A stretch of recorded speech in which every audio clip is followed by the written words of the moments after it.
Hey, I'd like to welcome you to another episode of Mission Matters. My name is Adam Torres, and if you'd like to apply to be a guest on the show, just head on over to missionmatters.com and click on Be Our Guest to apply. All right, so today I have Axel Meierhoefer on the line, and he's a founder of Ideal Wealth Grower. Axel, welcome to the show. Yeah, thank you for having me. All right, Axel, we got a lot to talk about today, man. I'm excited to get into what you're doing in real estate and how you grew your portfolio, especially without having to quit your day job initially, and also getting into maybe some of your views on the market as well, and thinking about investing in companies like Tesla and some other things. So we'll get into that and more. But to get this conversation started, I'm curious for you. So Ideal Wealth Grower, like when did the concept for this business and this company, when did that begin for you? Well, it started around 2005-06 when I basically started my own business and realized I don't really have, as a small business owner, a retirement plan, and discovered real estate after some research and the different things that come with real estate investing. And I was at the time already a coach, so Grower is a particular system for coaching and mentoring, and Ideal is basically what you get out of real estate. And hold on, you said 2005, so that's pre-housing crisis, which took place in 2008. Were you already in the market? Did you benefit? Did you lose some at that time? Like, what was that like for you? How'd you spend 2008? I gotta ask. Well, yes, we were in the market, but in a very traditional way. And so we were not speculating. We didn't have any kind of like overburdened mortgages or something like that. Oh, wow. You could say, in a way, we just basically wrote it out. We just let it run. We were not really affected. I think sometimes people forget that in the bigger picture, less than 10% of everything that was in the market was really affected. Yeah, it really depends on where you stood in the market on that one, right? Like it just really depends on if you weren't using too much leverage, if you weren't really over leveraged, and a lot of other things that happened. Then maybe you were able to ride out like yourself. What kind of areas were you looking at that time, or were you geography wise in terms of investing? We were basically at the time invested in New Mexico. But yeah, you have to I was keep out in mind in Phoenix during that time, and Phoenix was going on fire. That was a crazy, crazy market. They were playing hot potatoes with those properties out there in Phoenix. Yeah, that's true. But for me, I'm living a little bit by the statement, if you want to call it that, or the mantra of losses or gains really only occur when you actualize them. Right? Like to say, okay, like Phoenix market or whichever market, the market around me went down 20, 30, 50% or went up 30, 40, 50%. That's only relevant if at that point in time you're desperate to sell. Yeah. Any other time, it doesn't really matter. It's obviously not nice to know that, but you still have the asset. And as long as you hold the asset and don't have any desperation to sell, it's all on paper. I want to go further into what you're doing over at Ideal Wealth Grower and your method. Maybe talk to us a little bit more about your method and how you're making it easy for beginners even to get involved in real estate. Right. Yeah. So it basically was born out of the fact that I was working and living with a family in Santa Barbara, California, which for anybody who's ever been there, you know, it's a very expensive area. And I wanted to build a portfolio of residential real estate investments, and it became very quickly obvious that wasn't really possible for any normal person in that area because even at the time, like we just discussed, and a little later, like 2010, 2015, there was just nothing there that you could get below $1 million. So I started looking, okay, what is really the most important thing in real estate? And even though everybody says it's location, I have learned, and I'm preaching that until I die, I guess, the most important thing is really performance.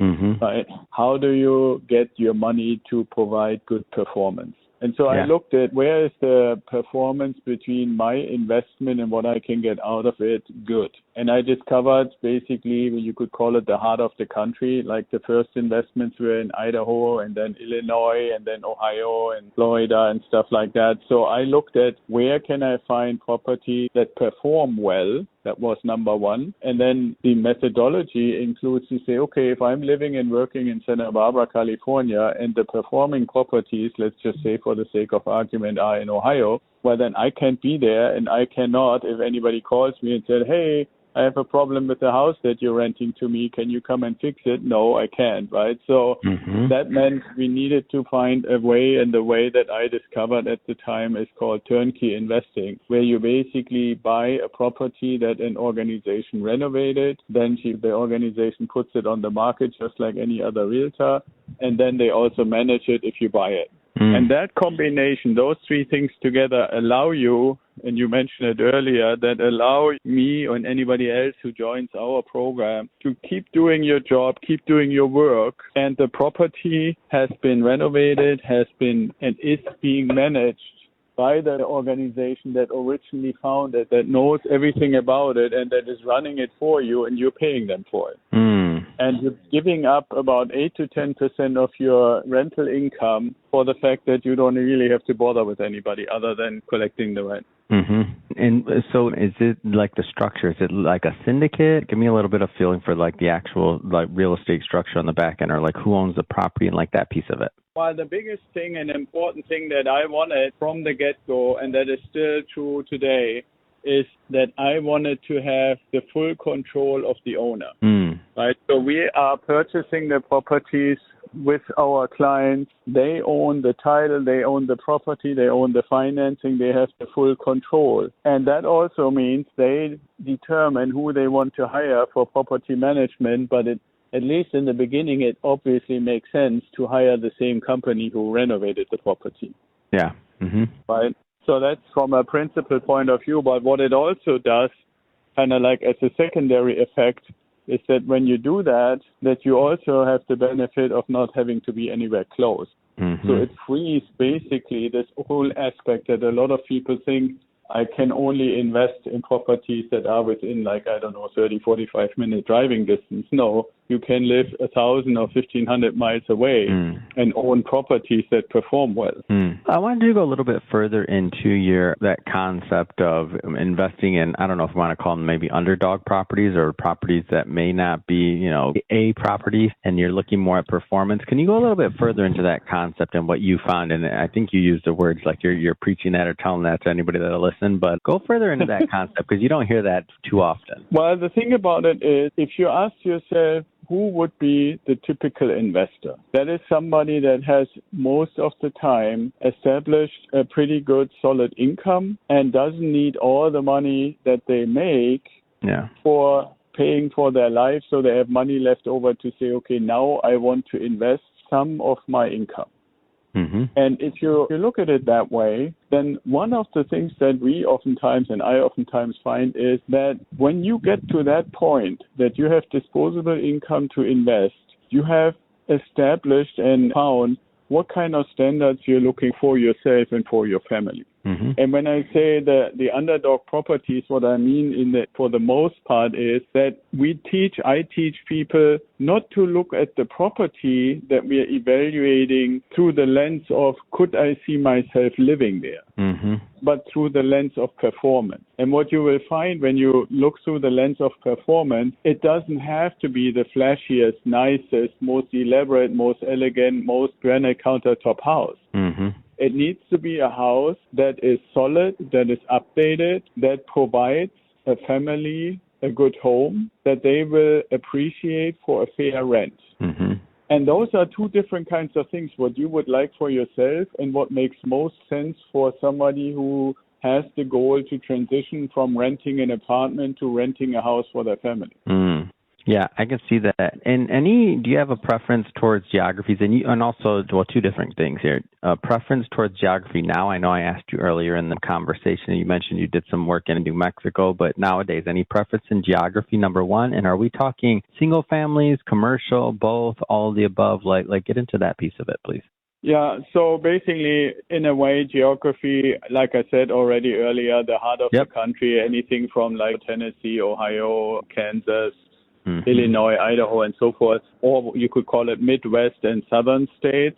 But you can't generalize too much because it's not really the state. It's more like the community that a property is in. And not all communities always have consistently same demand, right? There are certain places where more properties are being renovated and more demand has been developing. I can remember, for example, we started investing in the corridor between Dayton, Ohio and Cincinnati because there was quite a bit of new business basically coming. There were like automotive companies, aviation companies, Amazon was building something big. So now you have people who make a reasonably good income and they would like to live in a nice place. Now, the other part of your question, what do we investing in, is basically anything from a single family home all the way up to a fourplex. And the reason for that is that I would say you could call it the government has made, I would say, 3 or 4 sets of rules when it comes to real estate investing. And the rule set